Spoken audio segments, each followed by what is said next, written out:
গোষ্ঠী কোন্দল নিয়ে অভিষেকের কড়া বার্তা। বহুদিন ধরেই গোষ্ঠী কোন্দলে জর্জরিত তৃণমূল কংগ্রেস। তার প্রভাব যাতে আসন্ন নির্বাচনে না পড়ে সেই নিয়ে কড়া বার্তা দিলেন অভিষেক বন্দ্যোপাধ্যায়। সোমবার সন্ধ্যায় তিনি পশ্চিম মেদিনীপুর ও ঘাটালের উচ্চতর নেতৃত্বের সঙ্গে প্রায় 3 ঘন্টা রুদ্ধদ্বার বৈঠক করেন।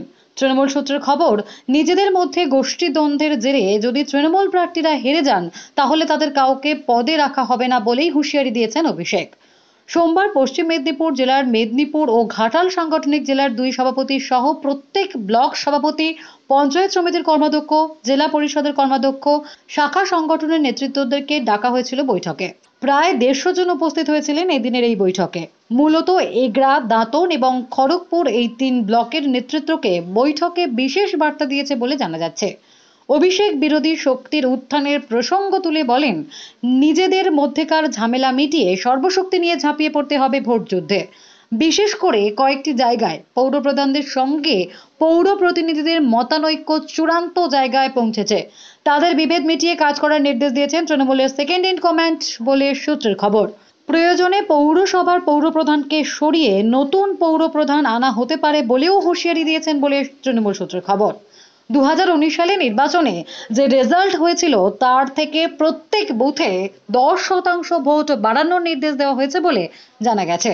বৈঠকের শেষে তৃণমূল নেতা অজিত মাইতি বলেন, প্রথমে উনি এমএলএদের নিয়ে আলাদা করে বসেছিলেন, সেখানে সমস্ত জেলার সমস্ত আসনের সমস্ত ব্লক নিয়ে ডিসকাশন করেছেন এবং তারপর পুরো বড় মিটিংটাতে এসে যাদের যাদের সংশোধন হওয়ার ডাইরেকশন দেওয়ার দিয়েছেন, একটাই মোদ্দা কথা উনি বলেছেন যে আপনারা নিশ্চিত থাকবেন আমরা এই 2টো সিট জিতব, 3টে সিট, ঝাড়গ্রামও জিতব, মেদিনীপুরও জিতব আর আমাদের ঘাটালও জিতব।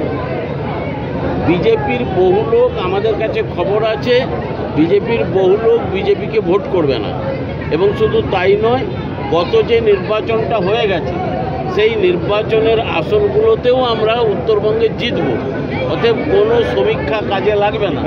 এবং উনি শুধু একটা কথা বলেছেন, এই যে পাক্কা 30 দিন আছে, এই 30 দিন আর 1 মিনিট সময় নষ্ট না করে সবাইকে মাঠে নামতে হবে একসঙ্গে। উনি একটা যোগসূত্র তৈরি করে দিয়ে গেছেন যে ছোটোখাটো নিজেদের মধ্যে যা বিবাদ বিসংবাদ মনোমালিন্য আছে সে সমস্ত ভুলে গিয়ে আপনাদের আগে দলের কথা ভাবতে হবে। মমতা বন্দ্যোপাধ্যায়ের মুখটা মনে রাখুন, আর মমতা বন্দ্যোপাধ্যায়ের মুখটা মনে রেখে আপনারা একদম জান লড়িয়ে খাটুন। সবাই হাত তুলে কথা দিয়েছেন, আমরা জান লড়িয়ে খেটে এই সিটগুলো সব জেতাবো, একদম নিশ্চিত করে বলেছেন।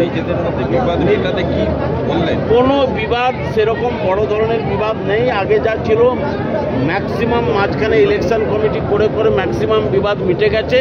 যেখানে ছোটোখাটো ছিল উনি শুধু বলেছেন আমরা কারোর কোনো কথা শুনবো না, দল কিন্তু ব্যবস্থা নিয়ে নেবে। যদি কেউ দলের ছোটোখাটো বিবাদের জন্য ঘরে বসে থাকেন বা মান অভিমান মনোমালিন্য করেন, দল ব্যবস্থা নেবে।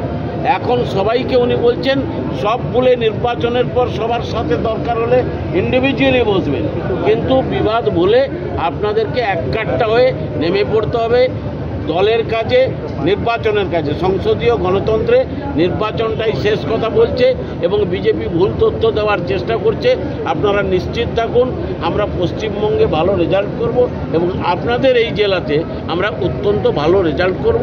আর একটা সাজেশন দিয়েছেন যে 19 সালের নির্বাচনে যে যা ভোট পেয়েছেন, একটা আমাদের কথা থাকলো, এটা পরিহাস চলে বলেছেন এবং উপদেশ চলে বলেছেন যে প্রত্যেককে তার জায়গাতে, যে অঞ্চলে আছেন অঞ্চলে, যে বুথে আছেন বুথে, যে ব্লকে আছেন ব্লকে, যে বিধানসভা করছেন বিধানসভা, 10% ভোট আপনাদের বাড়াতে হবে তৃণমূলের পক্ষে। এরপর আমিও আসব, দিদিও প্রাণপণ আসবে, দিদি 25 তারিখ থেকে আসবেন, এই জেলা সফর করবেন এবং 26 করবেন, আবার পরবর্তী স্টেজে ঘুরে আসবেন, অভিষেক বন্দ্যোপাধ্যায় আসবেন। আমরাও সবাই রিকোয়েস্ট করেছি আপনারা এসে ভালো করে মিটিংগুলো করুন, দেখবেন এই জেলা অত্যন্ত ভালো রেজাল্ট দেবে। এবং এটা আমি নিশ্চিত করে বলছি, মেদিনীপুর সিটটা যেখানে দাঁড়িয়ে তোমাদের সাথে কথা বলছি, এই সিটটা আমরা লক্ষাধিক ভোটে জিতব। কারণ অগ্নিমিত্রা পলকে পল না পাল আমি জানি না, অগ্নিমিত্রা পলকে মানুষ ভালো চোখে মেনে নিচ্ছে না, না বিজেপির মানুষ আর তৃণমূলের মানুষ তো নয়। সেই জায়গায় জুন ভালো ক্যান্ডিডেট এবং জুনকে মানুষ হৃদয় থেকে গ্রহণ করেছেন। আর দেবের কোনো ব্যাপার নয়, দেব জিতছেন।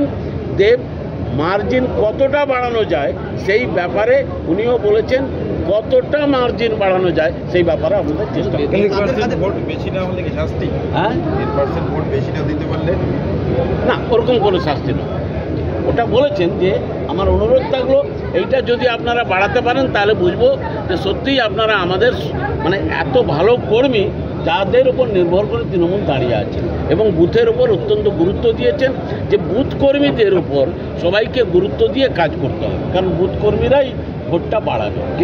মহিলাদের বেশি করে টেনে আসতে হবে। কেশপুর এখনো জর্জরিত না, কেশপুর কোথাও জর্জরিত নয়। কেশপুরের লোকেরা সবাই আজকে উপস্থিত হয়ে হাত তুলে দাঁড়িয়েছেন, জানিয়েছেন ওনাকে যে আমরা এক কাঠটা হয়ে লড়ছি, এক কাঠটা হয়ে লড়বো।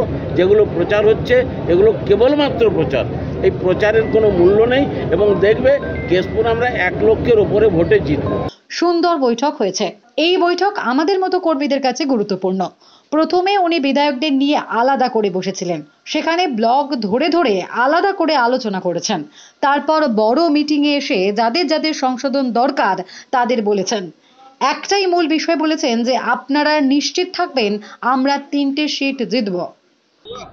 কেশপুর শুধু নয়, তিনি জেলায় এসছেন, 2 সাংগঠনিক জেলার সমস্ত পদাধিকারীরা ছিলেন, এমএলএরা ছিলেন, সবাইকে নিয়ে মিটিং করেছেন। তিনি প্রত্যেক জেলায় যেমন করছেন আমাদের জেলাতেও আজকে করেছেন।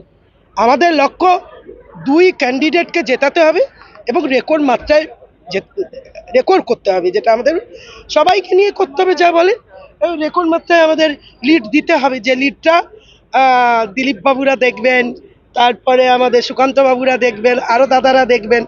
হলো না, এবার মিদনাপুর তো আর পারলাম না, সেটা আমাদের করে দেখাতে হবে। আর এই যে মহিলা ব্রিগেড দেখছেন, মেয়েরাই তো ভোট দেবে, মেয়েরাই ভোট দিচ্ছে, আমরা এগিয়ে আছি। আমরা তৃণমূল কংগ্রেসের দিদির সৈন্য সব মেয়েরা আছে, ফলে কোনো চিন্তা নেই। আমরা লিড দেবো, দেবও জিতবে, জুনও জিতবে। আর নির্বাচন কমিটি তৈরি করতে গিয়ে একটা সমস্যা তৈরি হয়েছিল, সেই সমস্ত সমস্যা কাটিয়ে ভাই, তোমার এই যে মিডিয়া বা এতগুলো মিডিয়ার ঘর আছে, তোমরা কে আগে খবরটা পাবে এইটা নিয়ে তোমাদের দ্বন্দ্ব হয় না? হয়তো তো হবে।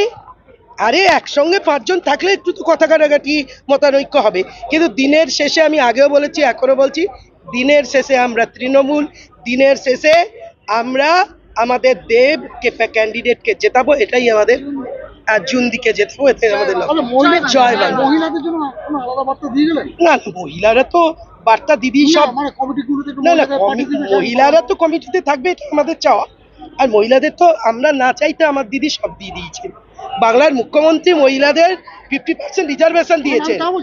দিদি দলের ক্ষেত্রেও তাই, প্রশাসনের ক্ষেত্রেও তাই, আপনি সমস্ত ক্ষেত্রে জেলা পরিষদ, পঞ্চায়েত সমিতি এগুলোর ক্ষেত্রেও দেখছেন মহিলাদের অগ্রাধিকার দেন। তিনি এক্ষেত্রেও অগ্রাধিকার তো দিদি দিয়েছেন। আর বিশেষ করে কোনো কিছু দিদি আমাদেরকে অনেক অনেক বেশি জায়গায় বাংলার মেয়েদের দিয়েছেন। Bureau report, Durnibar Bangla news.